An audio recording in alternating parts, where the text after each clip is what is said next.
क्या हाल है दोस्तों। आज हम आपको पृष्ठीय क्षेत्रफल और आयतन के बारे में बताएंगे। इसमें मैंने सबसे पहला जो टॉपिक लिया है वो लिया है घनाभ। ठीक है दोस्तों, तो ये छोटी छोटी चीज़ें आपको अच्छी तरह आनी चाहिए, अच्छी तरह आपको यहाँ पर समझने चाहिए। तो कैसे करते हैं इसको ज़रा ध्यान से देखिएगा। तो अगर मेरे चैनल पर पहली बार आए हैं तो चैनल को सब्सक्राइब करें, लाइक करें और शेयर करें। तो आप मुझे जानते हैं, मेरा नाम है साकेत और आप देख रहे हैं मेरा चैनल Pi2Zero। चलिए शुरू करते हैं। तो सबसे पहले हम घनाभ के बारे में यहाँ पे देखेंगे। घनाभ को करते कैसे हैं, घनाभ बनता कैसे है, उसके बाद में धीरे धीरे जो भी इसके घन हैं और क्या कहते हैं बेलन हैं, उन सबके ऊपर मैं वीडियो बनाता रहूँगा। तो वो आपको अच्छी तरह समझ में जरूर आएंगे। तो चैनल पर अगर पहली बार आए तो चैनल को सब्सक्राइब जरूर करें। ठीक है दोस्तों, तो सबसे पहले बात करते हैं यहाँ पर घनाभ की। तो घनाभ बनेगा कैसे उसको समझना चाहिए कि घनाभ बनाने का तरीका क्या है। तो आयत का ही, जब आयत होता है उसको ही हम क्या कहते हैं, आयत से ही हम क्या करते हैं, घनाभ बनाते हैं। तो आपको क्या करना है, देखिए बहुत आसान तरीके से बताऊंगा। इस टाइप से ये आकृति लेनी है आपको। ठीक है दोस्तों, फिर आपको क्या करना है, इस टाइप से यहाँ पे ये लेना है। वीडियो को पूरा देखिएगा जब ये आपको अच्छी तरह समझ में आएगा। और इसको इससे मिलाना है, इसका कोना इससे मिलाना है, इसका कोना इससे मिलाना है, इसका कोना इससे मिलाना है। ठीक है दोस्तों, तो ये हमारा घनाभ बन के तैयार हो गया। अब बात करते हैं यहाँ पे लंबाई की। तो हमारे पास अगर देखा जाए तो ये हमारी क्या है, लंबाई है। ठीक है दोस्तों, ये यहाँ से यहाँ तक क्या है, चौड़ाई है। और ये जो है ये हमारी क्या है, ऊंचाई है। तो लंबाई हमने यहाँ से लेके यहाँ तक मान ली, चौड़ाई हमने यहाँ से यहाँ तक मान ली और ऊंचाई हमने ये यहाँ तक मान ली। इसको हमने दर्शाया L, B और H से। ठीक है दोस्तों, तो मैंने यहाँ पे लिख दिया है कि L क्या होता है, हमारा लंबाई होता है, B हमारा चौड़ाई होता है और H हमारा क्या होता है, ऊंचाई। मैंने यहाँ पे लिख दिया है। अब बात करते हैं यहाँ पे इसके फॉर्मूले की। तो फॉर्मूला क्या है हमारे पास, सबसे पहला फॉर्मूला होता है घनाभ का संपूर्ण पृष्ठीय क्षेत्रफल। ये जो हमारा घनाभ है, यानी कि इस घनाभ का संपूर्ण पृष्ठीय क्षेत्रफल, यानी कि इस पूरे कोने से लेकर उधर तक का जो क्षेत्रफल होता है वो निकलता है 2 ब्रैकेट में लंबाई प्लस चौड़ाई, यानी कि LB प्लस चौड़ाई और ऊंचाई, यानी कि B और H प्लस लंबाई और ऊंचाई। इसको ऐसे निकालेंगे। ठीक है दोस्तों, मैं समझता हूँ आपको अच्छी तरह समझ में आ गया होगा। तो LB याद करने का तरीका क्या है इसका, LB plus BH plus HL। इस टाइप से हमारा पहला फॉर्मूला है घनाभ का संपूर्ण पृष्ठीय क्षेत्रफल का। ठीक है, अगला है घनाभ का पार्श्वीय पृष्ठीय क्षेत्रफल, यानी कि इसे हम वक्र पृष्ठीय क्षेत्रफल भी कह सकते हैं। क्या कहा दोस्तों, घनाभ का वक्र पृष्ठीय क्षेत्रफल या पार्श्व पृष्ठीय क्षेत्रफल ये होता है हमारे पास 2 L plus B into H, यानी कि L यहाँ पे 2 रहेगा ब्रैकेट में L प्लस B इंटू क्या हो जाएगा, H हो जाएगा। ये हमारा वक्र पृष्ठीय क्षेत्रफल हो गया। घनाभ का विकर्ण, घनाभ के जैसे इसके बीच में विकर्ण डाल दें हम इसको यहाँ से यहाँ तक, तो उसका जो विकर्ण होगा, घनाभ का विकर्ण का सूत्र हो जाएगा अंडर रूट में L square plus B square plus H square. तो ये हमारा सूत्र है। घनाभ का सभी 12 कोरों की लंबाई, ये 12 कोर होती है हमारी यहाँ पर। इसमें कोरों की लंबाई का जो सूत्र है वो होता है 4 ब्रैकेट में L plus B plus H। इस टाइप से होता है 4 ब्रैकेट में L plus B plus H होगा। घनाभ के आधार का परिमाप, जो हमारा घनाभ होता है उसका परिमाप जो होता है वो होता है 2 ब्रैकेट में लंबाई प्लस चौड़ाई। ठीक है दोस्तों, घनाभ के आधार का परिमाप जो होता है वो कितना होता है हमारा, 2 ब्रैकेट में लंबाई प्लस चौड़ाई। L को मैंने लिख दिया यहाँ पे लंबाई, B को लिख दिया मैंने यहाँ पे चौड़ाई। ठीक है दोस्तों, और H को मैंने क्या लिख दिया, ऊंचाई। इसी क्रम में मैंने क्या किया, इस पर आधारित एक सवाल लिया है जो कि बहुत इंपॉर्टेंट है, किसी न किसी कंपटीशन में जरूर आता है। तो कैसे करते हैं इसे जरा ध्यान से देखिएगा।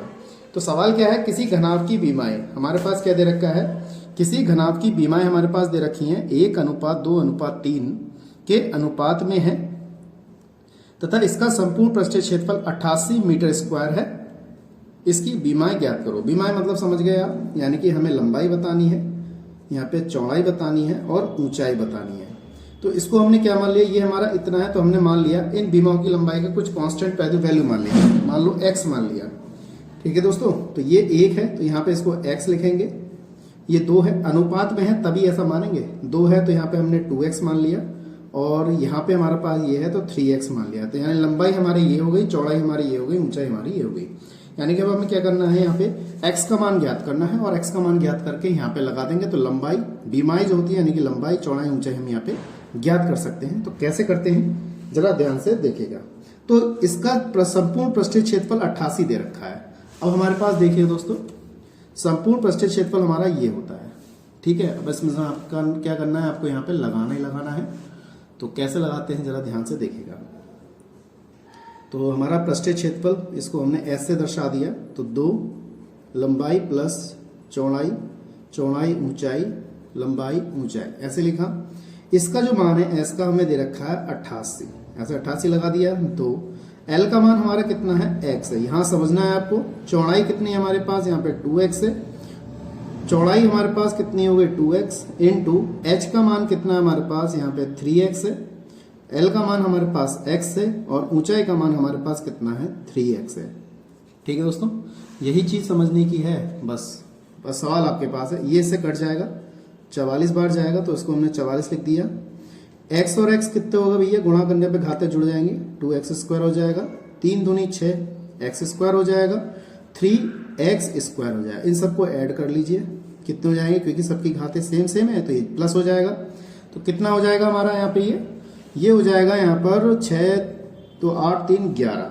तो हमारे पास कितना आ गया भैया, ये आ गया 11x स्क्वायर, 6 3 9 और 9 2 कितने हो गए 11। ये हमारे पास 44 बटे में 11 बराबर कितना x स्क्वायर हो जाएगा। तो इसे हमने काट दिया, 11 चौक 44, तो x स्क्वायर बराबर हमारे पास कितना आ गया 4 आ गया। अब हम इसकी x की वैल्यू निकालते हैं तो भैया हम 2 ले सकते हैं यहाँ पर। तो हमने क्या किया, इसका x का मान निकाल लिया। अब वो कह रहे हैं इनकी बीमाएं बताइए, तो बीमाएं के लिए हमारे पास l का मान कितना है हमारे पास, देखिए l बराबर हमारे पास x है, यहाँ पे लिखा हुआ है। तो x की वैल्यू अभी हमने ज्ञात करी, तो दो लंबाई कितनी हो गई भैया हमारी, ये हो गई, तो लंबाई आ गई 2 मीटर। ठीक है, चौड़ाई कितनी थी हमारी 2x थी, तो 2 इंटू एक्स का मान हमने 2 ज्ञात करा तो ये 4 मीटर हो जाएगा। ऊंचाई कितनी थी हमारे पास 3x थी, तो 3 इंटू 2 बराबर 6 मीटर हो जाएगा।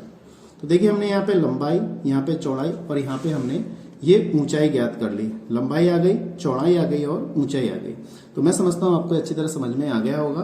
तो इसको हमने कैसे हल किया, मैंने सारे सूत्र के बारे में यहाँ पे बताया आपको। तो कैसे आपको समझना है, इसको अच्छी तरह याद करना है, क्योंकि ये कंपटीशन में पूछे जाते हैं, तो इसको आप अच्छी तरह करिएगा। ठीक है, ये कक्षा 8 में भी है, 9 में भी है और 10 में भी है। तो इस टाइप के सवाल जरूर आएंगे, आप उसको प्रैक्टिस करिएगा, जितना हो सके उतनी आप मेहनत कर सकते हैं। ठीक है दोस्तों, तो आज के लिए इतना ही, नेक्स्ट वीडियो में मिलते हैं ऐसे ही बहुत ही अच्छे सवालों के साथ।